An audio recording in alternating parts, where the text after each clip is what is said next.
today in our gospel, we have what perhaps is the least controversial of the teachings of Jesus. The scribe comes to Jesus and asks him what commandment is the first. What's the most important commandment in the law?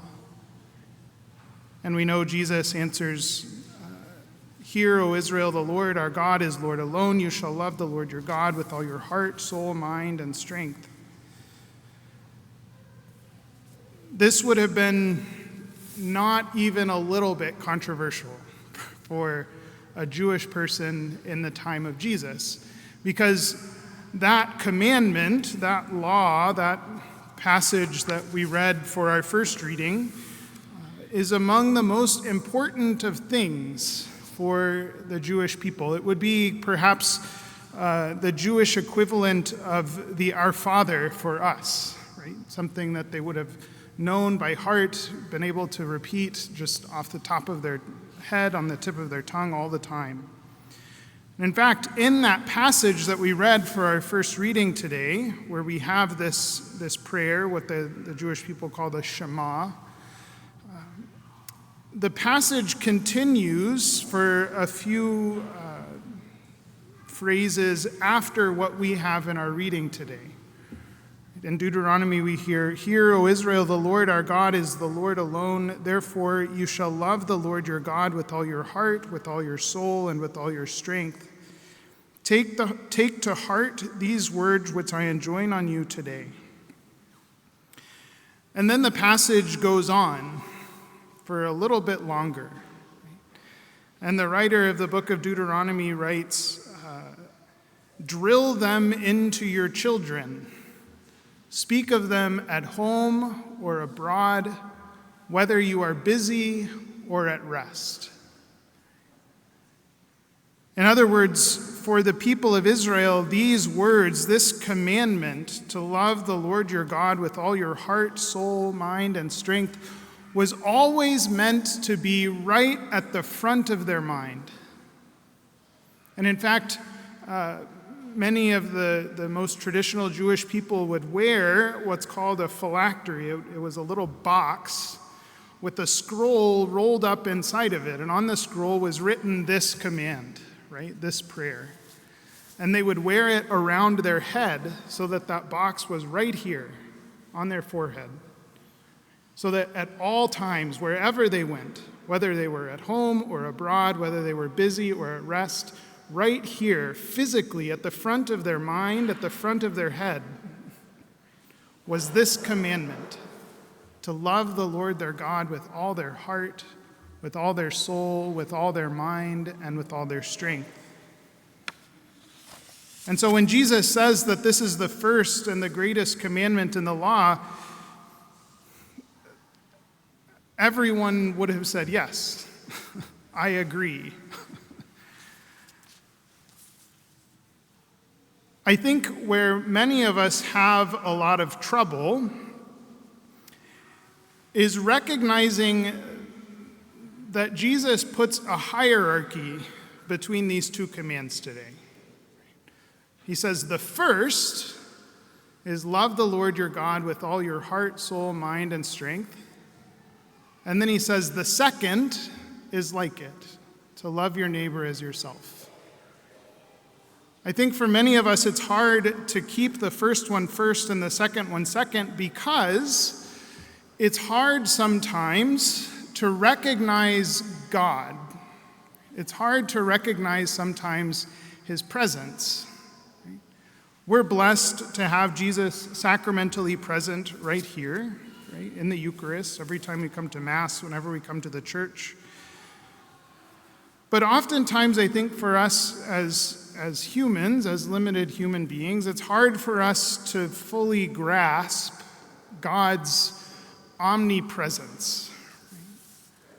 But what are present to us are the people around us, right? The men and women that we interact with every single day. And so it's very easy, I think, for us to try and put this commandment to love our neighbor as ourselves as kind of the first. and then on Sunday, or whenever we think about it, right, then to give ourselves over to our relationship with God. But Jesus very much puts this love of God, the love of the Lord alone, above every other law. Every other commandment in the law is subordinate to this law, right? To love the Lord with all our heart, soul, mind, and strength. And in fact, if you read the saints, if you look at the history of the church and the teachings that we have from throughout the centuries, it becomes clear that in order for us to properly love someone else, we must first properly love God. I'm reminded of a beautiful hymn that the first verse is, "O breathe on me, O breath of God, fill me with life anew, that I may love the things you love and do what you will do." I think this is why, right, the primacy of our love for God is meant to be always at the forefront of our mind.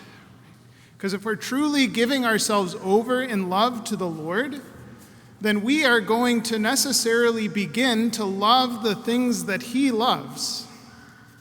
Our wills, our hearts will be changed and transformed to love the way that He loves.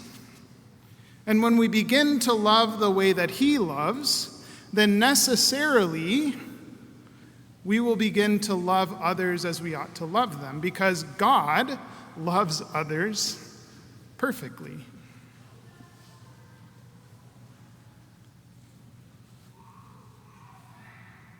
Perhaps we can